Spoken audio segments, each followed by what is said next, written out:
here on the channel before. Hey, I got a topic I want to talk to you about today. As many of you may or may not know, yes, you know I'm a musician. You can see that from the videos on the channel here. But I'm also a pastor, which some of you could probably tell, and also a software engineer. So, in the day and age in which we live in, AI is all over the place. Okay, I use it every single day as a software engineer. But my question today is, what about as a musician? What about using AI tools and platforms to create music? Guys, you can use AI for a lot of different things. Now, one of the most prominent platforms out there that I know a lot of people use is Suno. Okay, I personally have never used Suno, but I'm going to give it a try. I'm going to check it out. But the thing I want to know is that we need to talk about is what happens after you create your music using one of these platforms. Do you own the music? Do you own the music? Do you own the copyright? All right. I've done a little bit of research, whatnot. And those of you who are more familiar with the platform, please come on, put something in the chat or put something in the comments if you're watching the video after the fact. But um, it could be that you have a little bit more freedom, um, licenses to use this work of art from that you created using Suno or whatever platform you're using based on the paid tier that you sign up with, whatnot. But what are your experiences? I really want to know this. For those of you, for those musicians, not just drummers, not just percussionists, but all of you singers, writers, producers, those of you that may have used Suno before, what has been some of your experiences? One of the different things that I have found out is that from a copyright perspective, at least here in the United States, my understanding is that you may not have full copyright or ownership to the work that you used in Suno, if it's 100% AI generated, okay? But you do definitely own copyright for the portion that was human created, okay? And so my question to you is, what are your thoughts on that? Is it worth using some of these platforms? Has any of you ever used Suno or some of these other platforms out there to create music? Hey, this is a great time.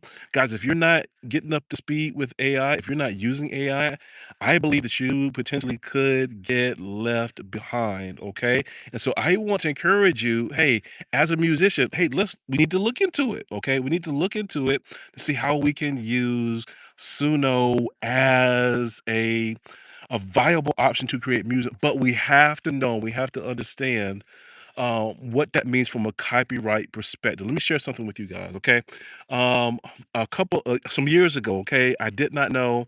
Um, I'm a percussionist, okay, and so someone came to me and said, "Hey, I'm working on something for a pastor, and they wanted me to create some background music, but I'm having some issues programming the drum part." It said, "So can you help me?" Because they know I'm a drummer, and they know I'm a percussionist. So I helped them create the backing track for the project that they were working on. Being young at the time, it was one of friends. I just okay, I did it, created the loop for them, whatnot, and then the next thing I knew, a couple of weeks later, they were. I heard that same track, that same backing track that I created. I heard it on the radio. Okay, I had no idea at the time what it was going to be used for. But the other thing I did not realize, did not understand, was that I held a copyright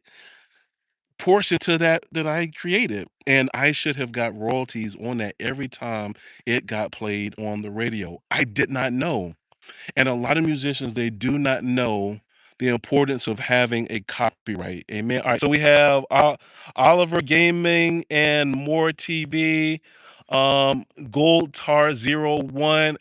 Guys, welcome to the channel. Hit that like and subscribe button on today if you're enjoying the content on today. But guys, we have to know the copyright rules so that we don't get taken advantage of. Okay, it's very, very important as musicians that we understand how to make sure that we get what is due and what's owed to us as musicians. We all know right now with streaming, they have changed the rules dramatically. All right. The policies so that you don't really make as much money streaming. Okay. I have some music out there on Spotify. But it has to get, I have to get a lot of streams to get any money. So with that being said, guys, we have to know the copyright laws in order to ensure that we get everything that is due onto us. So, guys, I want to know this. Put it in the chat. All right, put it in the chat. All right. Have any of you ever used Suno? Okay. Also, want to put in the chat what copyright piece of advice would you give to other musicians out there? Okay. I'm taking the time out right now to learn about the different copyright um things that's afforded to us as musicians. Okay, I know we have our performing rights, we have rights when music's played on radio, syndication, we can get money for that, mechanical rights, all these different things. Even if you are a writer, you can receive royalties for your music. Okay, so guys, what are some of your mistakes that you may have made from a copyright perspective? All right, and the reason why we're talking about this whole thing is about copyright. When we look at Suno, all right, I need to fully look at um the the law the policies that they have set forth for the users of the platform.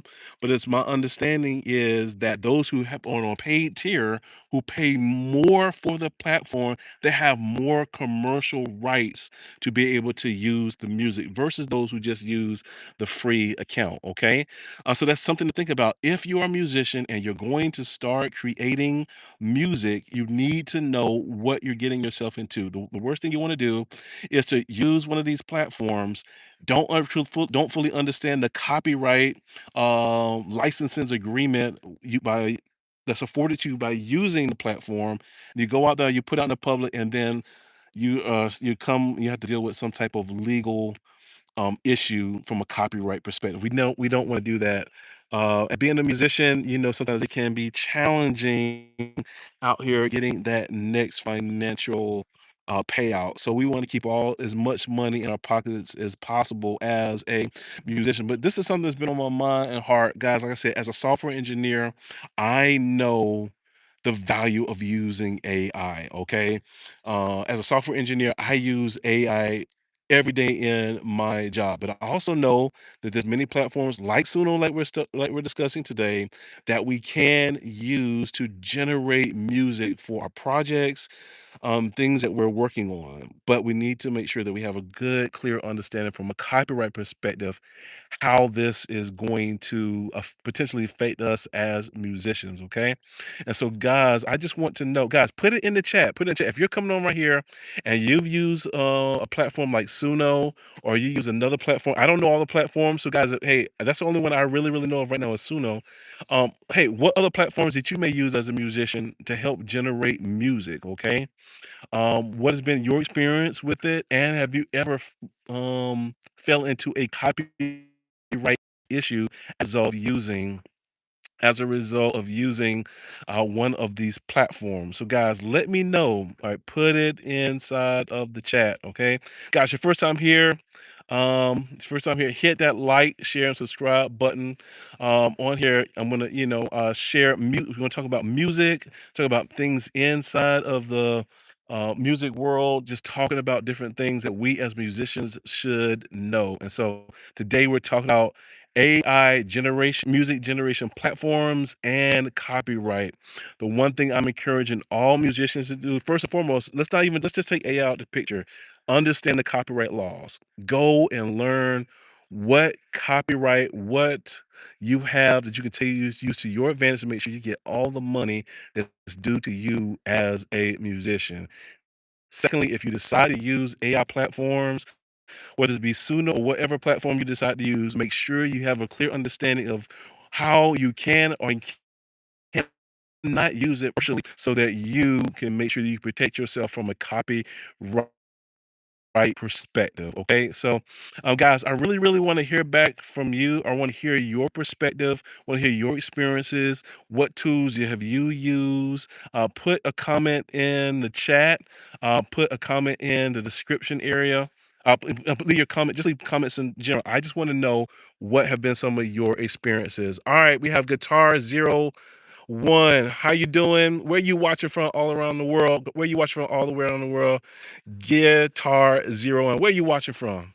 Love to know where you watch from. I'm assuming you play the guitar. Assuming you play the guitar. All right. All right. Where you watching from? Have you or anyone else, have anyone of you ever used Suno or any of these other platforms out there? Would love to know your experience using some of these AI platforms. All right. All right. So, guys, I just want to come on here and just talk about that. I think it's very, very important to make sure that we get all of the money that's due onto us and that we don't leave any money on the table as musicians. Okay. Thank you for all those that took some time out to listen. Hey, hit that like button, hit that subscribe button. And as we continue to talk about music and different things that can make us better musicians, things we just need to know about in general. And hopefully we can learn and grow together and get and become better at this craft, this great gift that God has given us called music. Bless us, my friends.